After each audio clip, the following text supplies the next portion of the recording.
2 Pedro, capítulo 3, versículo 14. A segunda parte, então, da meditação do capítulo 3 de 2 Pedro. Verso 14. Queridos amigos, enquanto vocês estão esperando que essas coisas aconteçam, esforcem-se para viver sem pecar ou em santidade, e vivam em paz com todo mundo, inculpáveis, a fim de que ele se agrade de vocês quando voltar. Versículo 14. Agora o 15. E tende por salvação a longanimidade do nosso Senhor Jesus, como igualmente o nosso amado irmão Paulo vos escreveu segundo a sabedoria que lhe foi dada. Ao falar acerca desses assuntos, como de fato costuma fazer em todas as suas epístolas, nas quais há certas coisas difíceis de entender, que os ignorantes e instáveis deturpam, como também deturpam as demais escrituras, para a própria destruição deles. Vós, pois, amados, prevenidos como estáis de antemão, acautelai-vos, e não suceda que, arrastados pelo erro desses insubordinados, descaiais da vossa própria firmeza. Antes, crescei na graça e no conhecimento de nosso Senhor e Salvador, Jesus Cristo. Louvado seja o nome do Senhor. A Ele seja a glória, tanto agora como no dia eterno. Amém. Louvado seja o nome do Senhor. A palavra de Deus, no capítulo 3 de Pedro, nós começamos ontem a meditar, nos fala sobre como devemos enfrentar o engano nos últimos dias. E ontem nós falamos sobre essa santificação maior. Quanto mais você vê que as coisas estão piorando, mais nós precisamos de santificar, mais nós precisamos buscar o Senhor, mais nós precisamos apressar a volta do Senhor. Eu li uma parte aqui da leitura hoje na nova versão da Bíblia Viva, e é muito interessante que ele coloca isso de maneira muito clara. Em 2 Pedro capítulo 3, ele fala que nós devemos acelerar a volta do Senhor Jesus, pregando o Evangelho. No versículo de número 12, do 2 Pedro 3, da nova versão da Bíblia Viva, diz: vocês devem aguardar ansiosamente aquele dia e apressá-lo, o dia em que os céus serão destruídos pelo fogo e os elementos se derreterão. Nós, porém, versículo 13, estamos aguardando ansiosamente a promessa divina de novos céus e nova terra. E aí, a partir do versículo 14, o que mais Pedro nos dá de conselho para vencer o engano nos últimos dias? Ele diz aí, eu penso que é quarto ou terceiro lugar, que nós falamos ontem alguns pontos, ele diz que nós precisamos nos empenhar cada dia mais para viver uma vida nele. Versículo 14. Olha o que ele diz: por esta razão, por qual razão? Porque o mundo vai ser destruído, porque Jesus está voltando. Ele diz no versículo 14, porque estamos esperando essas coisas, nós devemos ser achados, ou melhor, nós devemos nos empenhar por ser achado por Ele em paz, sem mácula e irrepreensíveis. É muito tremendo isso, amado. É um esforço. Às vezes a gente acha que o fato de já conhecermos a Jesus pode nos tornar mais relaxados, mais descansados, e aí isso vai gerando uma indolência espiritual, isso vai gerando uma passividade espiritual, isso vai gerando uma mornidão espiritual. Amado, o Senhor nos chamou para queimar de amor por Ele. A Bíblia diz que aos seus ministros Ele faz labaredas de fogo. Isso não tem a ver só com emoções fortes, mas tem a ver com um coração incendiado de amor, incendiado de vigilância, de prudência, incendiado de bom senso. Nós precisamos estar acordados todos os dias, espiritualmente falando. Nós precisamos estar atentos à voz de Deus. Pedro está dizendo, só tem essa maneira de esperar o Senhor, dessa maneira. E ele fala no versículo 15 ainda: e tende por salvação a longanimidade de nosso Senhor, como igualmente o irmão Paulo vos escreveu. Interessante Pedro citar Paulo. Ele diz: mantenham então a vida de vocês na presença de Deus. Vocês devem até mesmo pregar essa palavra de Deus, como diz na nova versão da Bíblia, no versículo 15, ele diz assim na nova versão: lembre-se que Ele está esperando, Ele nos está dando tempo para anunciar a mensagem da salvação aos outros. Muito interessante como que a versão enfatiza que quando diz aí, tende por salvação, Deus está nos dando tempo para pregar o evangelho a todo lugar. Você quer que Jesus volte? Você só prova que quer se você está pregando o evangelho e orando para que o evangelho seja conhecido em todas as nações. O amor pela volta de Jesus, ele é manifestado pelo amor à santidade, pelo amor à vigilância e pelo amor às nações. Enquanto nós estamos indiferentes à obra missionária, à obra das nações, amados, nós ainda somos imaturos na fé, meninos. O amor por Deus vai nos levar a querer pregar o evangelho. E aí Pedro diz, como o nosso irmão Paulo escreveu. É legal ele dizer isso, né? O amado irmão Paulo. E ele diz que Paulo escreveu coisas pela cultura dele ou pelo conhecimento difíceis de entender. E aí se a gente lesse só até aqui, a gente poderia achar, Pedro está criticando Paulo, porque ele escreveu muito difícil. Mas ele fala aí que não.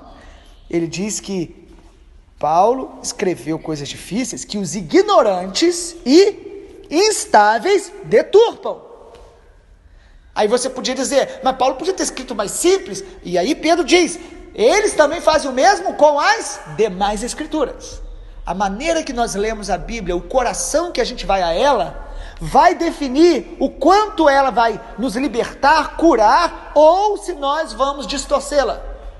Jesus pergunta para os saduceus, como leis? Como entendes? Se nós vamos para a Bíblia apenas como um livro de religião, para poder ler o que a gente mais quer, para nos agradar, nós vamos distorcer a palavra. Se nós vamos para a Bíblia apenas como um ritual vazio, nós vamos olhá-la de maneira cansativa, desinteressante. Mas se o nosso coração quer ouvir o Senhor, se o nosso coração quer se render a Jesus, cada vez que a gente lê a Bíblia, algo de Deus é implantado em nós, algo de Deus é enxertado em nós, a palavra é viva e ela começa a produzir vida em nós. Pedro está dizendo, nosso irmão Paulo nos ajudou, e ele cita Paulo como citando já escrituras, revelação de Deus. E aí, concluindo, amado, verso 17 em diante, como a gente deve vencer o engano? Aí ele diz, sendo cautelosos, acautelai-vos, sendo cautelosos, sendo prudentes, estando atentos. O versículo 17 ele diz, irmãos, vocês já estão prevenidos. Se eu compartilho com um irmão que eu já preveni, eu poderia compartilhar com menos intensidade. Mas Pedro diz, vocês já estão prevenidos de antemão, mas acautelai-vos. Por que Pedro insiste tanto em falar para a igreja, naquele tempo, que mesmo ele sabendo, lembra que ele falou no capítulo 3? Eu quero despertar a memória de vocês já esclarecida. Ué, mas eu já sou esclarecido. Aí ele fala, não, eu quero despertar vocês. Por que Pedro insiste tanto com essas palavras? Quero despertar, acautelar-vos. Por quê? Ele ouviu de quem isso? Do Senhor Jesus o tempo inteiro. Andando com Jesus, 3 anos e meio, o tempo inteiro Jesus chegava para os discípulos e dizia o quê? Acautelai-vos, vigiem. Mas Jesus era meio duro. Não, Jesus ele é o caminho, a verdade e a vida. A verdade é que quem está de pé, cuide para que não caia. Satanás, antes de cair, ele estava no ambiente perfeito do céu. Adão, antes de desobedecer, ele estava no ambiente perfeito do jardim. O final dos tempos serão dias difíceis, ou melhor, serão não, estão sendo. E nós não podemos brincar mais, já foi o tempo. Nós precisamos crescer na maturidade, crescer no Senhor. E uma das marcas de alguém que está amadurecendo espiritualmente, já adiantando o seminário que nós vamos dar amanhã, né? Sábado e domingo, ele se torna cada dia mais sóbrio, mais atento, menos disperso, menos desligado, menos eufórico, mais sensato, mais sóbrio. A palavra de Jesus, todos os evangelhos, quando fala do final dos tempos, ele fala, acautelai-vos, não vos assusteis, estejais atentos, será como ladrão, vai ser como nos dias de Noé. E ele fala isso para quem? Para o mundo? Para os discípulos, para nós, para quem deseja fazer a vontade dele. Então é assim que Pedro termina a sua carta, ele dizendo, acautelai-vos para que vocês não sejam arrastados pelo erro dos insubordinados e decaiais da vossa própria firmeza. Ou seja, existe uma correnteza espiritual do mundo e também dos que estão no meio evangélico cristão, seja lá qual o nome, mas que não querem fazer a vontade de Deus, que querem viver de maneira superficial, ou às vezes de uma maneira carnal mesmo. E nós temos que estar atentos para nós não sermos guiados pela correnteza do mundo, mas pelo rio do Espírito, pela vontade de Deus. Ah, mas nem todo mundo quer orar. Mas você quer seguir a todo mundo ou quer seguir o Senhor?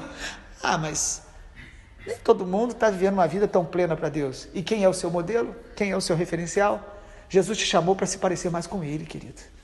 Isso exige renúncia. Isso exige viver uma vida diferente. Não estranhe o fogo que vai queimar entre nós. O Senhor diz isso para purificar a muitos.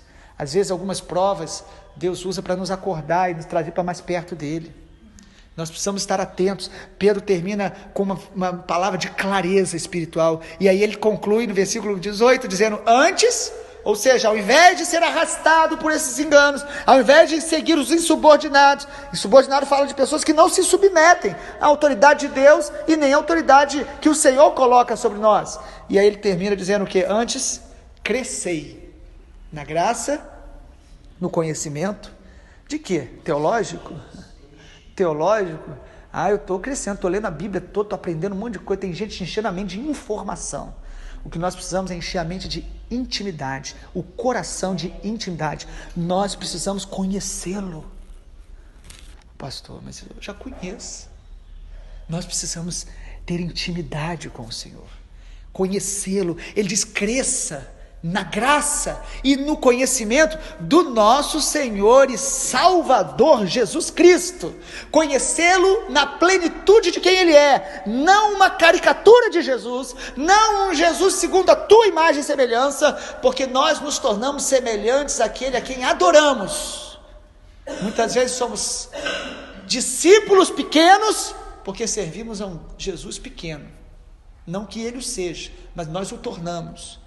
Um Jesus que é incapaz de transformar, de mudar, é um Jesus formado pela nossa mente. Mas quanto mais uma intimidade, uma adoração ao Rei dos Reis, ao Senhor dos Senhores, guiados pelo Espírito Santo, nós vamos ser transformados de glória em glória, nós vamos ser atraídos para uma vida cada dia mais coerente com a verdade. Pedro começa essa segunda carta e termina dizendo: se esforcem para crescer no conhecimento de quem Ele é. E Ele não é o Salvador, Ele é o Senhor. Primeiro, ele diz: o nosso Senhor e Salvador Jesus Cristo.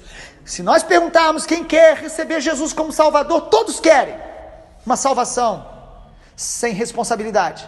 Mas essa pergunta não tem na Bíblia. A pergunta é: você crê que Jesus é o Senhor? E Senhor não é pronome de tratamento. Senhor é, na palavra grega, Kyrios, dono de tudo e de todos, dono de cada célula do seu corpo, dono do seu coração. Você crê que Jesus é o Senhor? Cresça na graça e no conhecimento de Jesus, o Senhor e Salvador.